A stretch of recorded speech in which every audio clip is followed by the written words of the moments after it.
At this point, we're going to return to our discussion with our legal expert. We've got Attorney Romel Bagares still joining us this evening. All right, well, Attorney, we already heard this time the side of the common legal representatives of the victims. What did you make of what Attorney Paula Masida presented?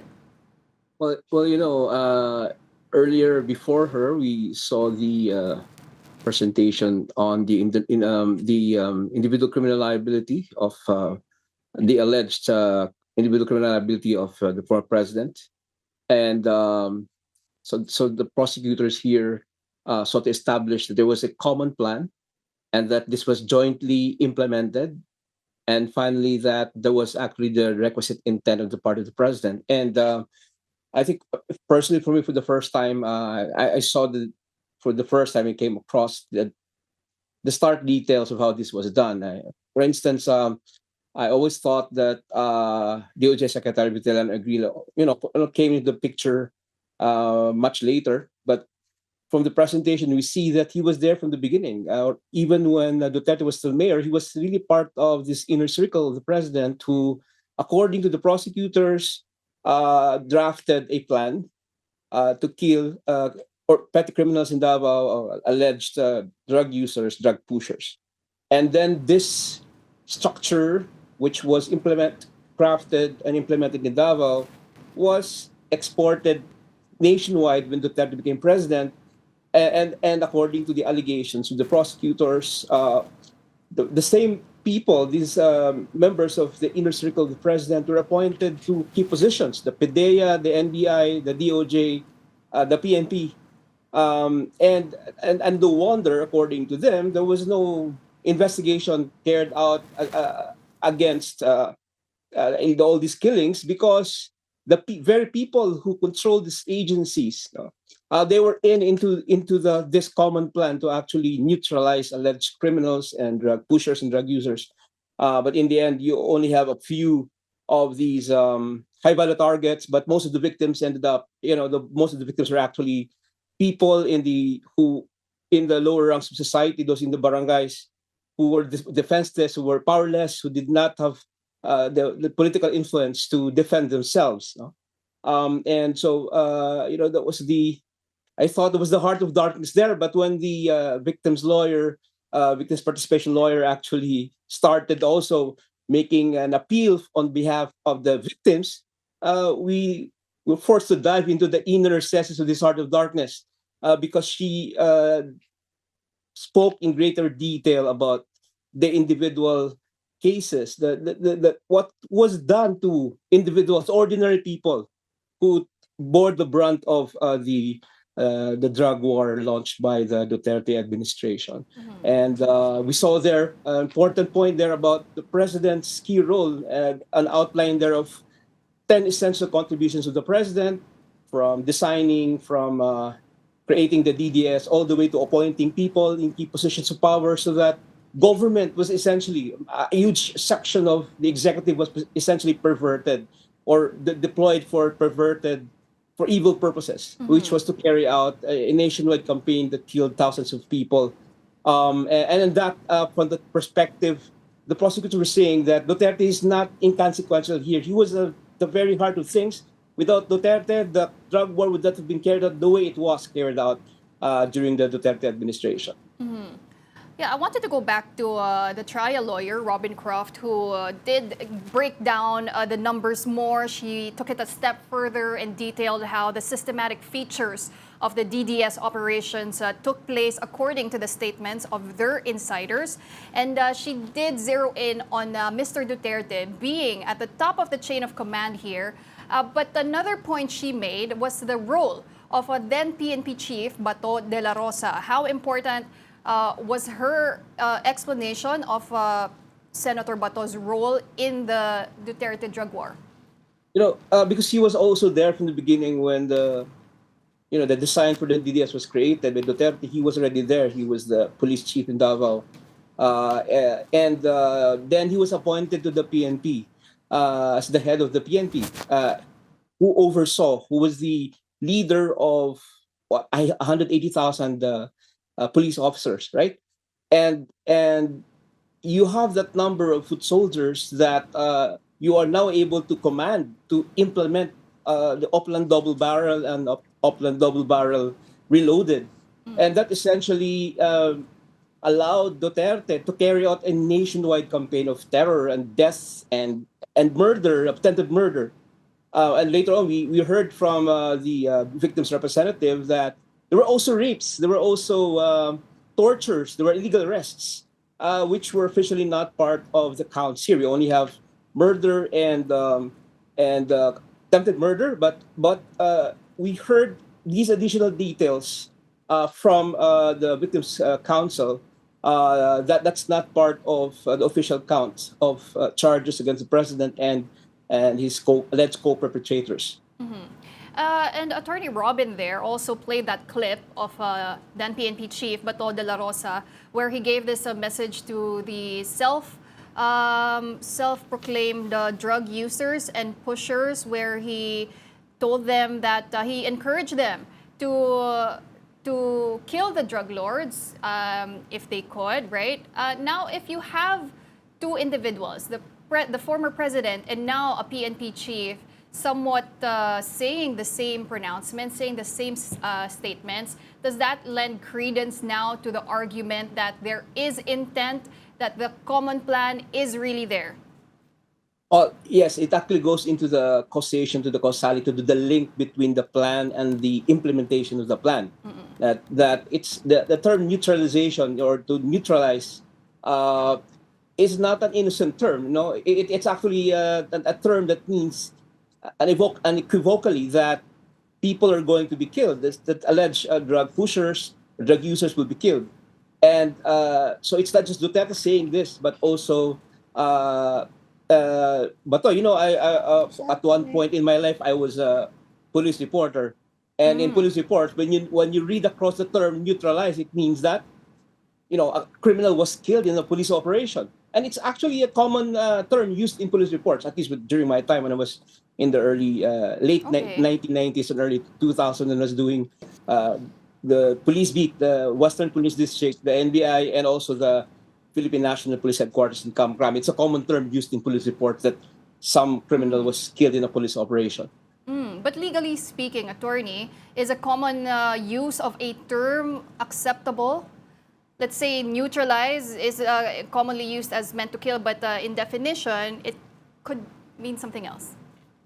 Well, here in the context actually of the drug war, it was the word neutralize here was meant to put across the term that it was perfectly legal killing, but when in fact the intent really of the Upland double barrel is to just kill and kill and kill all suspects, all drug suspects, all drug pushers. That this is really going to be part of a bloodbath intended by the president, and in the presentation, it was shown that it was part of the president's campaign promise that there's going to be a bloodbath, and that if he becomes president, owning a funeral parlor, as we call it in the Philippines, is going to be big business, because he meant business, that he's going to carry out his campaign promise, that there's going to be bloodshed, that there's going to be people, that there will be people who will be killed, a lot of them,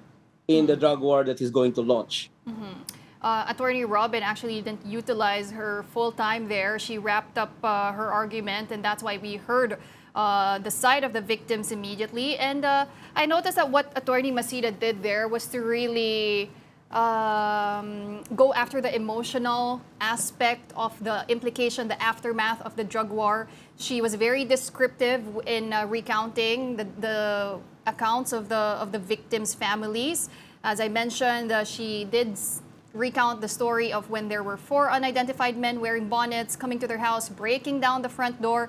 She recounted how victims were pleading for their lives, begging for their lives. And this is not just one family, right? We're talking about hundreds, attorney. How important is it to lay the premise that way before the judges? There really, in my notes, listed 3 things that presentation really hammered down for the judges. The first one is that the account she made emphasized the extent of victimization of ordinary citizens, not people in power, the rich people, but essentially the ordinary folks who don't have political influence and money to protect themselves. This also uh, this was also meant to show that these incidents reflect broader harm. It's not just the people killed, but their families who suffered, children left without parents, uh, wives left to fend for themselves because the breadwinner was killed in the drug war. It also supports the prosecution's argument that the non-exhaustive list of incidents presented so far are this is actually representative of a larger attack context, meaning the systematic and widespread attack targeting civilians based on a state policy.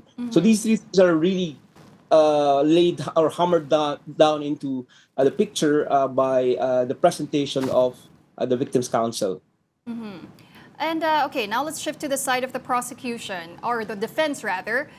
They won't get a chance to counter-argue today. I think they're scheduled to do that by Thursday, or if there is still time, they might do that at the end of the night, at the end of the day. But yesterday, we got a glimpse of Attorney Nicholas Kaufman and his arguments. And he did acknowledge, interestingly, that his client was a unique phenomenon. He said he was gung-ho in his ways, but that Mr. Duterte is just full of hyperbole, bluster, and rhetoric. He argues that those speeches were just hyperbole and meant to instill fear and discipline and not literal kill orders. How convincing would an argument like that be, attorney, before the ICC? Well, I really think I really feel sorry for the defense here. Right? They'll be very hard pressed to, number one, assail the veracity of all the statements, all the recorded statements. But because these are all actually, many of them are official statements of the president, and I would imagine that even under rules of international criminal procedure, they would be subject to judicial notice. No? These are no longer hearsay, given the official nature of the statements, plus the manifold instances in which were captured actually on live on television or streamed online in official transcripts of the Malacanang press office. I don't know if they would still even raise that question of the authenticity of these statements, right, that were recorded. I think that the defense, what they will try to do at this point now is to try to say that there's no link whatsoever between the statements and the killings. They will argue, and this is really the tactic that has been standard in many of the defense efforts in other cases already tried before the ICC, which is to say that the non-exhaustive approach of the prosecution will mean that each incident must be proven individually as reflecting, systematic nature of the crime against humanity being alleged.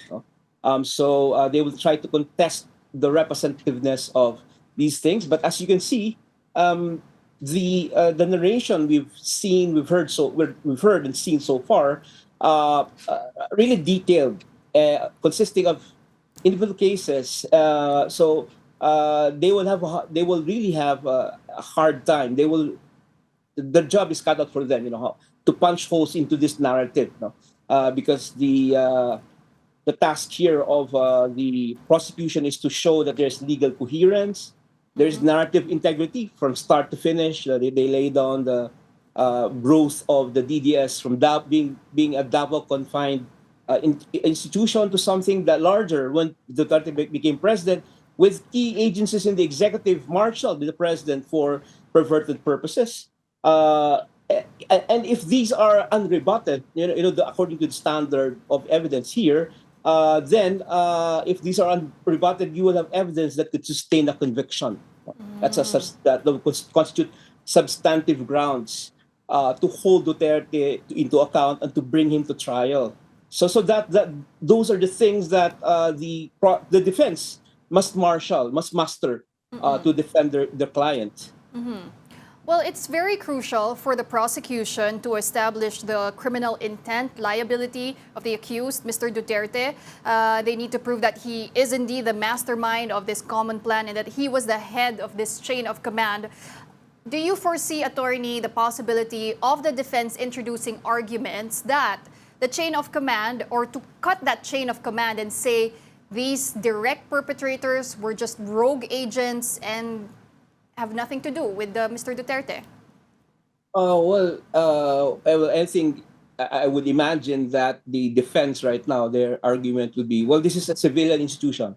It's not like the military where you have a clear command chain, right? That whatever the commander-in-chief says will be followed in the function of a military commander. But the president here is a civilian. Well, we do have cases involving civilians before, they can learn. I suppose one of the most famous cases would be Bagbo and Bemba cases. These were also the charges were also confirmed in these cases. There was a conviction, but on appeal they were actually acquitted by the appeals court, because in the end the appeal court found that there were discrepancies in the way in which the supposed control of the structure of individual criminal liability was constructed by the prosecution. So we do have examples of confirmed charges that led to conviction, but later on appeal were overturned, and the accused were acquitted. Most famous would be Bemba and Bagbo, with Okay. this similar charges, crimes against humanity plus war crimes. But that case reached a trial and there was even a conviction. But remind us, attorney, what were some of the arguments that the defense raised in order to get those charges, that conviction eventually reversed? Well, here in these two cases, if I look again at my notes, no, the problem really in the prosecution here was that you pointed out the chain of command, right? So here in the Duterte case, the prosecutions just showed to us that there's this chain of command. There's this rather more corporate term would be a state machinery, because we're talking here of a civilian head of state, and that state machinery was in the control of Duterte from the beginning, and that he had key people pointed to that state machinery to ensure that a common plan would be executed. Now, in these two cases that I mentioned, there were problems with the way in which the narrative of control of that machinery was rather fragmented.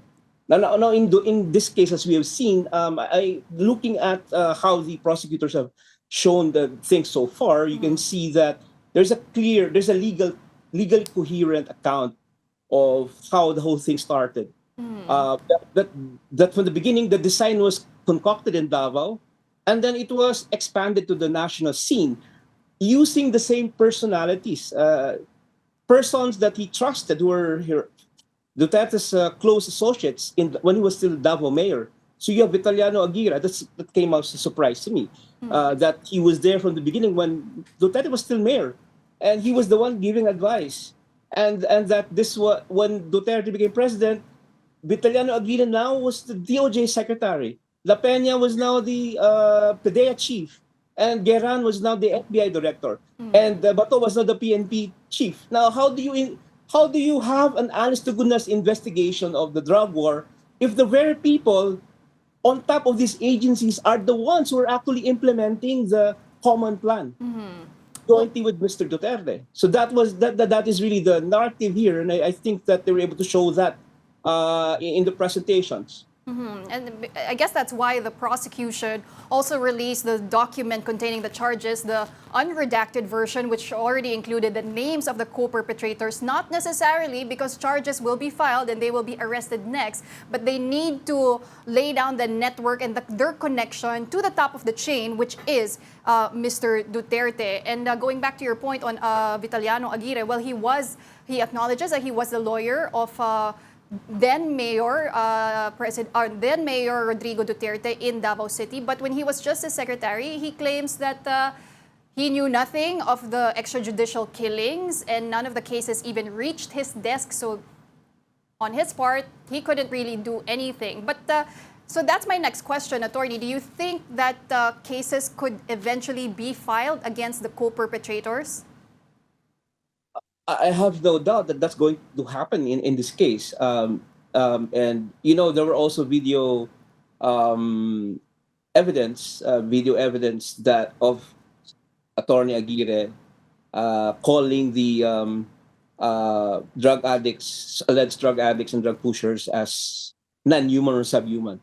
And there was also video evidence there of him saying to the effect, that there's going to be there's going to be a campaign by the president to eliminate drug addicts and drug pushers. And he's an essential character actually in the story. From the Davao Death Squad formation, he was there according to the story of the narrative laid down to us with prosecutors. And then when Duterte became president, he was appointed to a key position.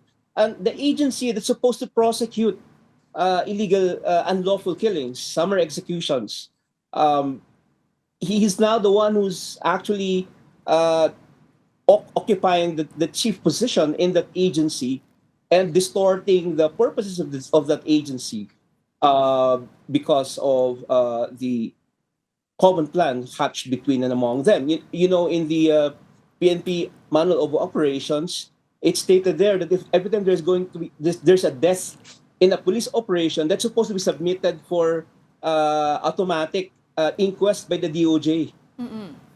It's part of the PNP Manual of Operations. But even in the official account of the figures of the police, 6,000 people killed in the drug war, no one can show any of the reports on inquests done by the DOJ on these killings.